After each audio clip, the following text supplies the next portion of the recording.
ina faɗi ma mutane dan ina aiki ne a jama'atu nasrul islam ina koya su a sultan bello ga hadari guda watakila hanyar ne Allah ya sa na shigo soja sai aka kawo kara a kakuri akwai masallacin nan lokacin a zamanin gawan an ce masallacin nan an kwashe shi an mai da shi gidan biya gidan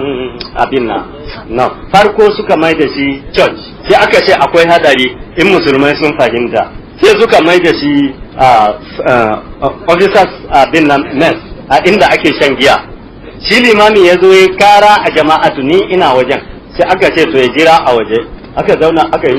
mitin ina ciki sai shugaban a wajen sai ya ce to kun sani halin da muke ciki yanzu abin da ya kamata mu ce Allah ya isa kawai ba mu da abin da za mu yi watakila in mun yi magana a nan ofis din ma sai an rufe shi to sai na ce masu wai mun fi sahabbai sanin Allah ya isa ne me yasa su sahabbai suka tashi suka kare addinin su da hannunsu da karfin su sai cewa aka gaya mani a wajen to kai da yake kai sahabi din ka tashi ka je ka kare da karfinka da hannunka wannan kawai sababi abin da yasa na shiga soja kuma a lokacin na shiga ban san me zan zama ba sai na je na sami wani komanda a Kaduna na ce masa ina son shiga soja ya taimake ni a nan ban taɓa tuna cewa sojan nan da zan shiga zan je a bani wani section ko a bani wani unit ko a sai da ne a matsayin officer ni kawai na ɗauka zan je in yi training in iya harbi in Allah ya bani sa'a na sami haɗin kai ga wasu musulmai waɗanda suke irina to lallai ne mu kwashe hakkinmu ya kawai to sai da nan nemi shiga din aka ce yi application in kawo certificate duk na kawo ƙarshe sai aka ce an dauke ni imam a imam din nan ina da office ina da unit sai na sake tunani na ce to ai har yanzu na sami sa'a to amma maimakon yi wani abu sai aka tura ni ibada wannan shine ofishi na ya fara operation akan wannan wa'azin da kuke gani muke ci gaba da shi har yau wato farko abin da nake ina karantar da sojoji ina kiransu zuwa ga yadda islam ya yi maintaining soja da yadda islam su suka kafa sojojinsu na ce farkon komanda annabi muhammad sallallahu alaihi wasallam yakan ɗauki takobi ya zare ya jefa ya ce ana awatikum nu awatikum ana nabiyyu la kadhib anamnu abdul muttalib abinda yake faɗi kenan wannan duk yana karantar da su yadda ake yi me yasa ku kuka manta ku ba ku tuna addinin ku yana to sai na sami irin waɗannan kaset daban-daban mutanen Kwantagora suna nan ana za su iya ba ku labari don haka ne abin ya tafi har aka ce lallai ne a kauda ne a tudip in an kauda ne a tudip a kai ni can a inda ba zan sami kunnen da zai saurare ni ba shine ma'ana a kai ni Jos ni a lokacin ma ban san ana ne street ba sai kuwa cewa aka ce siriti za ka tafi komanda namu ya kira maimako ya bani su gina yana ta shouting upon me to shi ne wannan dalila na dawo Jos a lokacin da na dawo Jos suka abinda ba su sani ba ni mutumin Bauchi ne wanda ya dawo Jos ka ai ya kawo kusa da gida to wannan abin sai ya zama sojoji da kansu suke ɗaukar kafet su kawo cikin gari wannan ta yadda kungiyar izala ta kafa ni ban taɓa tuna wannan wa'azin ina so in zamo shugaba bane ko kaɗan sai dai kawai abinda Allah ya canza abu ta yadda yake ba yadda za a yi in ya fi karfe Allah shi ya sani to amma anan wato ina so in gaya muku duk wanda yake zaton ne abokin gabansa ne kuma ina zaton shi masoyina ne in ya yadda da gaskiya amma cewa in ajiye alkurani in karbi shawarwarin mutane wannan shine ba zan yadda da shi ba har gobe don menene lokacin da na fara wa'azin ban nemi wasu masu shawara ba sai masu jan abin nan jan baki kawai su na nema to amma a yau bukata ta kai har ana so in ajiye alkur'ani in zo ina sauraron menene mutane suke so in je in faɗa don haka ne anan ai ya kamata ni daina wa'azin ya fi alheri watakila za ku ji da yawa ban son magana ban son in yi magana akan kare kaina don menene Allah ke ce ma annabi wallahu ya'simuka minan nas Allah shine zai kare ka daga mutane duk abin da kowa yake faɗi ya faɗi akwai wasu mutane suka rubuta takardu mun ji mamaki malam baka fito kana kare kanka akan wannan don me zan fito na kare kaina kuma ai yanzu har abada ban tashi in ba akan wa'azi ba nuna maku cewa lallai ne abinda nake faɗi na akan sa nake alquran wal hadith kitabu was sunna wannan wanda ya sake shi ya tabe.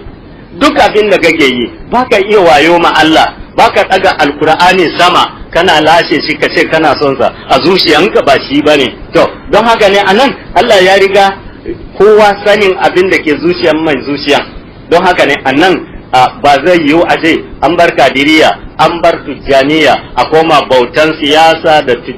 Saddam ba, wannan kuskure ne. Shin fa ku tuna wani irin tafiya kenan aka yi, an yi fa tafiyan banza, kaga an sha wahala a banza. Kullum ku abinda duk kullum aikin da mutum yayi yana son ya sami abin na nasara. To anan ko da yaushe shi dan adam Allah ya ce innaka lakadihun. يا أيها الإنسان إنك كادح إلى ربك كدحا فملاقيه. To wannan aya ban so in ci gaba da maku bayani, akwai malamin da ya bayani a kai sama da kasa wanda yake ku nemi kasa din nan na man sayido na zuru, za ku ji bayani na sama da kasa. Kullum aiki kana yi don ka sami alherinsa ne in alherin ka yi, don haka abin da ka aikata din nan famulakihi kai mai saduwa da shi ne ranar tashin kiyama. Haka kuma in mai muni mutum yayi, babu wanda yake ɓoye ma Allah in na ɓoye maka. Inna rabbaka labil mirsad. Ko da yaushe Allah jiran mu yake yi, yana jiran mu je tare da abin da muka aikata. Don haka ina fatan Allah ya taimake mu. Kuma har yanzu in ko mai rigima wanda Allah ya sanya shi mutumin nan wato ba zai sha azaba ba, duk wutan da aka hura sai ya fito bai kono ba.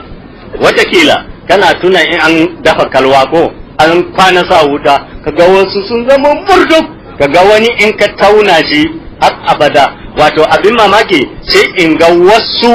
a wannan kungiyar sai yanzu ne wato izdada umullahu imanan, sai yanzu Allah ya kara masu imani, kaman dama ba su kara karantuwa ba. To amma sai naga sun kara karantuwa, akwai wanda yake a yanzu zuciyarsa ya dinawa, ni na tabbata suna da yawa. Don haka ne anan wato shiriya na Allah ne. Kuma har yanzu ku in ana maganan karatu ba maganan karatu, imani wata matsala ce daban. Ku duba kullum shi karatu an ce shaitan ce da ya zama malami tukun ya gagari mutane. To don haka ne in ka ce mai karatu shine, to ta ya zaka sami hujjan kawo wannan? Annabi sallallahu alaihi wasallam bai zo fara rigima ba sai da masu karatun ɗin. Don haka ne anan wannan faɗan kaga anan ni matsayina kenan ina wa'azi fi sabilillahi. A gobe in an neme ni wa'azi ne zan yi fi sabilillahi. Wata manufa daban ban taɓa tun da na fara kira na ce ku zo mu nemi kuɗi ba. Balle a ce ai dama kuɗi nake nema, ban taɓa cewa ku zo mu nemi girma ba. Wannan duk ni ban san shi, ban san zai faru ba. Waɗanda suka ganshi ne su suke tawaye, ni da yake tun farko ina yin ban san shi ba, yaushe za a tumce ni da shi. To don haka ne anan ba wai ina wanke kaina bane. Imamu na Maliki bai iya wanke kansa ba sai da Allah ya wanke shi. Imamu na Shafi'i bai iya wanke kansa ba sai da Allah ya wanke shi. Haka kuma Abu Hanifa da aka yi cewa shaitanun kharaja min al-bahr, shi ma bai iya wanke kansa ba sai da Allah ya wanke shi. Ku duba Annabi Musa alaihi salam da aka zo masa sharri har aka ce shi din nan yana da abin nan hydrocots ne koya suke kiransa. To bari in koma da in ce yana da ciwon maza, yana da kaya, wato yana da goyiwa, aka yi ta wannan. Ka duba annabin Allah ne aka masa wannan. ماذا تقول في يا أيها الذين آمنوا لا تكونوا كالذين آذوا موسى فبرأه الله مما قالوا وكان عند الله وجيها. To ku duba waɗanda suke tare da annabi Musa a cikin addini ɗin, su suka yi masa haka ɗin nan, suka cuci annabi Musa, suka ce innahu adarun, suka ce shi mai kayan maza ne, shi kaza kaza ne, ba irin ba a faɗi ba. To wannan don an faɗi wasu abubuwa wanda yake ba haka suke ba don a yi nasaran daga wa ake samun sa shike Allah ba bai je mako wa man nasru illa min indillah Allah yana ce wailun yawma idhil lil mukaththibin wailun yawma idhil lil mukaththibin yace a ranar tashin kiyama azaba ya tabbata ga masu karya don haka ne ya jama'atul muslimin ina kira mu kara fahimtar da mutane yadda za a yi karatu yadda za a bada haɗin kai wajen kullum in abu an ce islam ne to lallai dole a sami da'a a ciki in babu da'a a ciki to ba a yadda za a yi islam ba don Allah da ya aiko manzon Allah manzon san sai shi afiyullah wa afiyur rasul ya ayyuhal ladina amanu أطيعوا الله وأطيعوا الرسول وأولي الأمر منكم. don haka ne da'a yana daga cikin babban abu kamar mutum ne ya ce maka shi ya yarda da alkur'ani amma bai yarda da manzannin Allah ba kaga wannan ba gaskiya bane ba da'a bane ba imani bane don haka ne wannan a takaice ba nesa bane Shehu Usman wai ai waɗanda ya yaki din nan ba wai arna ne daga dutse ba ne waɗansu ma tare ya yi karatu da su wasu kuma shi ya karantar da su amma ka duba yadda karshen abin ya lalace har ana cewa to yanzu dai Shehu Usmanu abin da za a yi a kore wasu mitin ne ba aka yi irin dai mitin da kake yi abin nan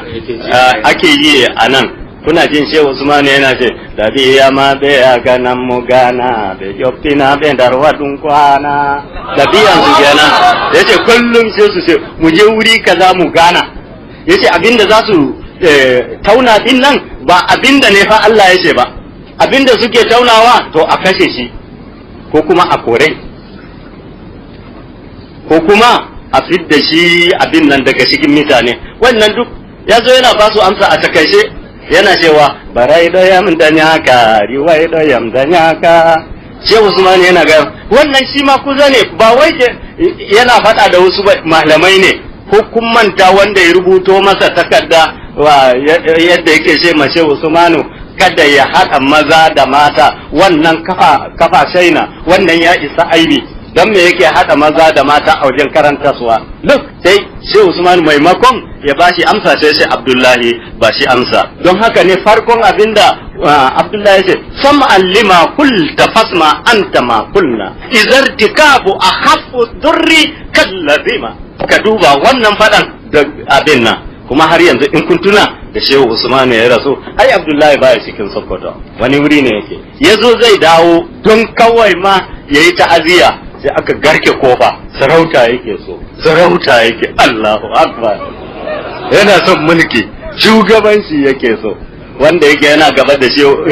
a gaban Shehu Usmanu aka yi don rigiman duniyan nan yana nan shine barden yaki shine barden karantarwa shine barden wa'azi shine barden komai ne amma yanzu an ce kada ya zo kusa zai zamo mulki gaba daya sai suka ce ba a ma san shi ba shine yana cewa wa kullum tufilla la fi halal akadiri yace ayya ya tausaya makansa an bar shi cikin mutanen banza ahlul akazibi mutanen makaryata masu goyon bayan ƙarya don haka ne wannan abin da ya shafi gida kenan don haka ina iya cewa assalamu alaikum wa rahmatullahi ta'ala wa barakatuh